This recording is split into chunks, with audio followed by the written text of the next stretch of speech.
those with a very short memory, a visual reminder of our next guest, Chris Beanie Wells, ran roughshod over the Big Ten from 2006 through 2008. Just 3 years at Ohio State, but left Columbus as the fourth most prolific rusher in the history of the Buckeyes, all Big Ten back in 2007. Then went on to the NFL, where he rushed for more than 1,000 yards with the Arizona Cardinals in 2011. Beanie, nice enough to join us today on BTN Live. Now, I'm looking down at the booth that our viewers out there can't really see. I know a torn Achilles tendon while you were working out for the Baltimore Ravens this October. Update everybody on the status and when you expect to be fully healthy again. I did it mid-October, so I'm expecting to be 100% by May.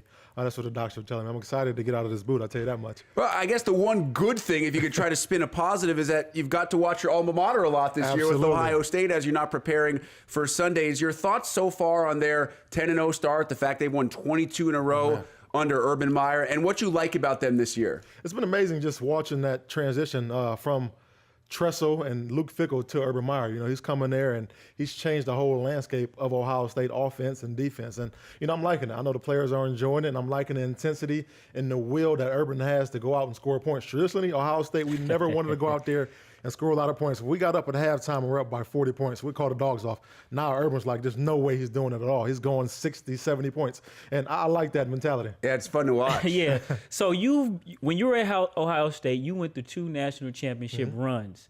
Tell us a little bit about what this team, what's the mindset of this football team, as they know they have to be 13-0 at the end of this season to really have a chance to go to the title game. I think anytime you're in that position to actually get to the big show, you just want to go out there and win every game decisively. And especially in this situation where they talk so much about style points. They want to go out there and demolish every team they play. So it's without a doubt, this is the best team and they deserve to be in that big show. Well, when you were making those runs in 06 and 07 that Brandon talked about, I got to believe, and Rick brought up a good point off air, that Urban Meyer said, hey, I got the guys confused a little bit talking about the BCS hopes that are out there. What did you guys talk about, and did players talk amongst themselves of what you wanted to accomplish? I think it's inevitable. When you're around your buddies and when you're away from the coaching staff, you want to talk about that game because it's the granddaddy of them all. You want to play in a national championship. If you win that ring, then you're a legend forever at your school. So you have to talk about it, and guys are riled up talking about, or if we beat this team, if this team loses,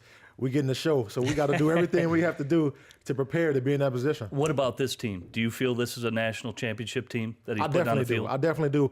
Sometimes week to week you have questions about the defense, but offensively they're scoring a ton of points. Defense, they're doing enough. They could play better, and I think if they played to the level of their competition, that they definitely could win a national championship. Well, Michigan is not playing as well in this year as in previous years. So what do you think going into that football game, knowing we're playing against Michigan, knowing it's a rivalry game, but also knowing we still have the Big Ten championship the next week? Will that kind of change the factor of that usually being the last game of the season? Not at all. I mean, it's Michigan, so you don't care what their record is, what your record is. If you're 0-13 or whatever, you play Michigan and you beat Michigan, that makes your season. That's big. And it doesn't matter what the records are or what they're doing over there, you're going to be growled up for that football game. Well, BTN just showed that picture of you running over a defensive back. And, I wanted you to put on your scouting cap a little bit. Tell us about Carlos Hyde's game, what he brings to the table and why he's so special. Oh, man, Carlos Hyde is a big, powerful runner.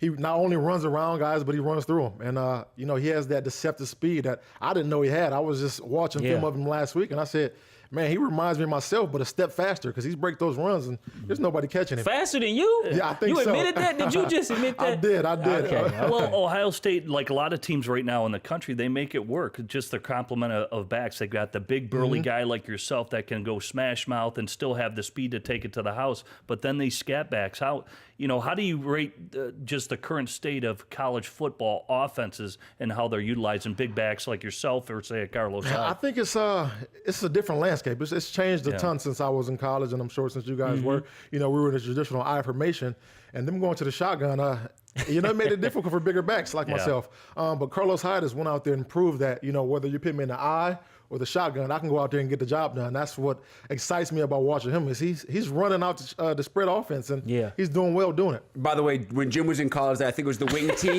Yeah, is that what they were I running ran at a lot of Michigan option State? back in the day, Beanie. Oh my goodness. Now, Urban has talked about the fact that Hyde slimmed down, made him a different back because he went from 240 a year ago to 230 this year, and that 10 pounds has made all the difference. How difficult is it for not only a running back, but really any player to kind of change their body from season to season and still be able to be as effective? It's tough, especially when you're used to playing your whole career at a certain weight, and you all of a sudden for one season want to slim down and get in a different position. It's tough, and I commend him for doing that. He's definitely proved that it's been effective on the field.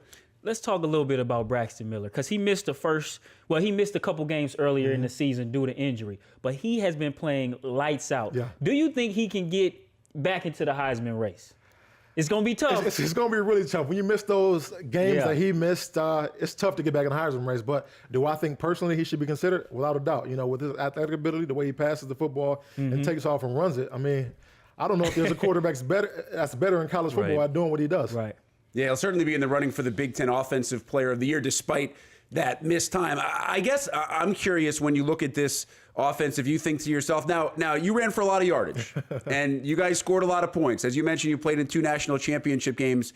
Do you ever envision yourself in this offense, in the Urban Meyer offense instead of the offense that you guys ran? Absolutely. If I had the opportunity to go out and score 70 points a game opposed to scoring 40 and calling them off, I would want to do it. So I definitely envision myself being in his offense, and I'm sure a bunch of past Ohio State players do. All right, before we let you go, obviously your goal next season is to get healthy, back May, June, be able to work out for some teams.